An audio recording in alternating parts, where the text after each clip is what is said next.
नमस्कार बच्चों, आज हम पढ़ेंगे कक्षा द्वादश की हिंदी पुस्तक का अभिव्यक्ति और माध्यम पाठ 4 कैसे बनती है कविता। बच्चों, इसका 2 भाग हमने आपको पढ़ा दिया था। आज तीसरा भाग लेकर के प्रस्तुत हूँ। इसमें हम पढ़ेंगे कविता में चित्र भाषा। तो बच्चों, हमने पढ़ा था कि कविता क्या है, कविता कैसे बनती है, कविता में क्या क्या चीज़ें आवश्यक होती हैं। उसी के अंतर्गत अब हम पढ़ रहे हैं कि कविता में चित्र भाषा का क्या महत्व होता है। तो छायावादी कवियों में विशिष्ट स्थान रखने वाले सुमित्रानंदन पंत ने कविता के लिए चित्र भाषा की आवश्यकता पर बल दिया है, क्योंकि चित्रों या बिंबों का प्रभाव अधिक पड़ता है। दृश्य बिंब अधिक बोधगम्य होते हैं, क्योंकि देखी हुई चीज़ हमें अधिक प्रभावित करती है। तो ये बच्चों, आपको तो सभी को पता है कि अगर कोई बात बार बार कही जा रही है फिर भी वह हमें याद नहीं हो पा रही है, लेकिन अगर उसी चीज़ का, उसी दृश्य का हमें अवलोकन करा दिया जाए या उसको हम देख लें तो वो हमें अधिक समय तक याद रहती है। जैसे मान लीजिए कि ताजमहल का हम वर्णन कर रहे हैं, तो बार बार वर्णन करने के बाद भी शायद वो उतनी अच्छी तरह से हमें याद न रहे जितना कि एक बार हम ताजमहल को स्वयं अपनी आँखों से देख लें। तो ऐसे ही अब जैसे ही ताजमहल का दृश्य अगर सामने उसका वर्णन होगा तो वैसे ही उसका दृश्य बिंब जो है आपकी आँखों के सामने आ जाएगा। तो वास्तव में जो दृश्य बिंब होते हैं वो बहुत ही प्रभावी होते हैं और हमें अधिक समय तक प्रभावित करते हैं। कविता की रचना करते समय हमें शुरुआत में धीरे धीरे दृश्य श्रव्य बिंबों की संभावना भी तलाश करनी चाहिए। यह बिंब सभी को आकृष्ट करते हैं। किसी विचारक ने कहा है कि कविता ऐसी चीज़ है जिसे पांचों ज्ञानेंद्रियाँ कौन कौन सी? स्पर्श, स्वाद, दृश्य, घ्राण, श्रवण रूपी 5 उंगलियों से पकड़ा जाता है। यानी कि कवि ने, किसी विचारक ने क्या कहा है कि कविता ऐसी चीज़ है जिसे पांचों ज्ञानेंद्रियों रूपी 5 उंगलियों से पकड़ा जाता है। जिस कवि में जितनी बड़ी ऐन्द्रिक पकड़ होती है वह उतने ही प्रभावशाली कविता की रचना करने में समर्थ हो पाता है।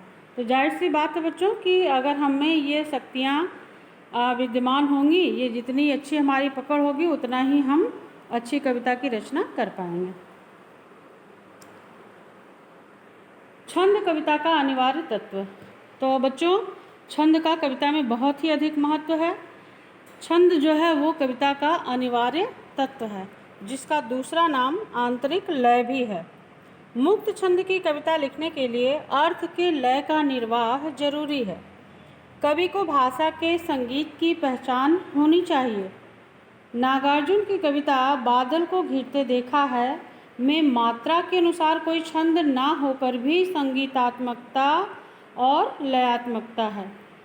बच्चों, जो छंद होता है वह छंद तो आप जानते हैं कि 2 प्रकार के होते हैं, वर्णिक और मात्रिक छंद। तो मात्रिक छंद जो होता है उसमें मात्राओं का उल्लेख होता है, लघु और गुरु शब्द का उसमें जो है वो प्रयोग करते हैं और उसी के अनुसार मात्राएं गिनी जाती हैं कि इसमें इतनी मात्रा है, और उन मात्राओं की गणना के आधार पर ही हम ये बता पाते हैं कि यह दोहा है, चौपाई है, या सोरठा है, या कवित्त छंद है, या कौन सा छंद है। तो इस तरह से जो है वैसे तो मात्राओं के आधार पर उनकी गणना की जाती है, लेकिन यहाँ पर ये बताया गया है कि ऐसी भी कविता होती है जिसमें छंद नहीं होते हैं, लेकिन वो अपनी संगीतात्मकता और लयात्मकता के चलते उस श्रेणी में आ जाती है। धूमिल की कविता मोचीराम में भी ऊपर से देखने पर छंद नहीं है, पर अर्थ का अपना भीतरी छंद मौजूद है। जैसे उसका उल्लेख है यहाँ पे कि बाबूजी, सच कहूँ मेरी निगाह में ना कोई छोटा है ना कोई बड़ा, मेरे लिए हर आदमी एक जोड़ी जूता है जो मेरे सामने मरम्मत के लिए खड़ा है। तो अब आप देखिए इसमें यहाँ पे कवि क्या है, कवि जो है वो अपने शब्दों के खेल से ही खेल रहे हैं और उसी से कविता जो है कितनी अर्थपूर्ण हो गई है। दूसरा आगे है कि कविता के उपर्युक्त जो घटक हैं वो सारे घटक परिवेश और संदर्भ से परिचालित होते हैं। नागार्जुन की एक छोटी सी कविता है अकाल और उसके बाद। बच्चों, इसमें गांव का परिवेश है और गांव का ही वर्णन किया गया है, जिसमें अकाल और उसके बाद आए परिवर्तन का संदर्भ है, जिसके आसपास कविता की भाषा, बिंब, छंद सब घूमते हैं। मतलब छंदबद्ध नहीं है, उसमें मात्राओं की गणना नहीं है, लेकिन जब आप कविता को पढ़ेंगे तो उसमें जो लयात्मकता है, जो संगीतात्मकता है, वह आपको बिल्कुल छंदबद्ध होने का अनुभव कराएगी। उसकी एक लाइन है कि कई दिनों तक चूल्हा रोया चक्की रही उदास। तो जब अकाल आता है तो क्या होता है, घर में ना तो अन्न होता है, ना चूल्हा चक्की जलता है, यानी भोजन पकेगा ही नहीं, अन्न होगा नहीं तो भोजन कहाँ से पकेगा।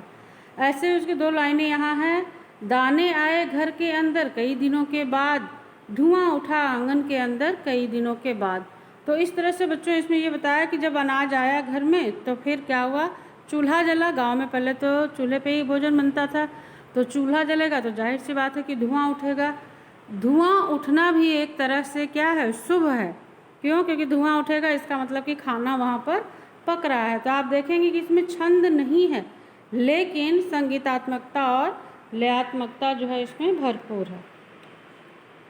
इसमें यही दिखाया है कवि ने गांव का परिवेश दिखाने के लिए चूल्हा, चक्की, दाने आदि तद्भव शब्दों का प्रयोग किया है। इनमें से किसी शब्द को बदलकर उसका पर्याय रख देने से कविता का अर्थ बदल जाता है। इसके अलावा कविता में एक साथ ठेठ, गवई शब्दों के साथ उर्दू शब्दों का भी प्रयोग हुआ है। इसके विपरीत यही कवि जब बादल को घिरते देखा है नामक कविता रचते हैं तो उसमें विराट प्रकृति और भव्य हिमालय का वर्णन करते हुए उन्हें कालिदास याद आ जाते हैं और भाषा जो है वो खुद तत्सम पदावली युक्त हो जाती है। तो जब उसका अत्यंत विस्तृत वर्णन करते हैं हिमालय का, तो जो कवि हैं उनकी भाषा कैसी हो जाती है, तत्सम पदावली युक्त हो जाती है। इस तरह से बच्चों यह जो पैराग्राफ था यहाँ तक का जो लिखा हुआ अभी दिखाई दे रहा है आपको, ये आपको अपनी कॉपी में ऐसे ही कर लेना है। क्यों? क्योंकि ये कविता कैसे बनती है उसी का भाग है, तो इसको लिखेंगे अपनी कॉपी में और इसको याद भी करेंगे। अगले वीडियो में फिर हम इसके जो मुख्य घटक हैं उसके बारे में आपको पढ़ाएंगे। धन्यवाद।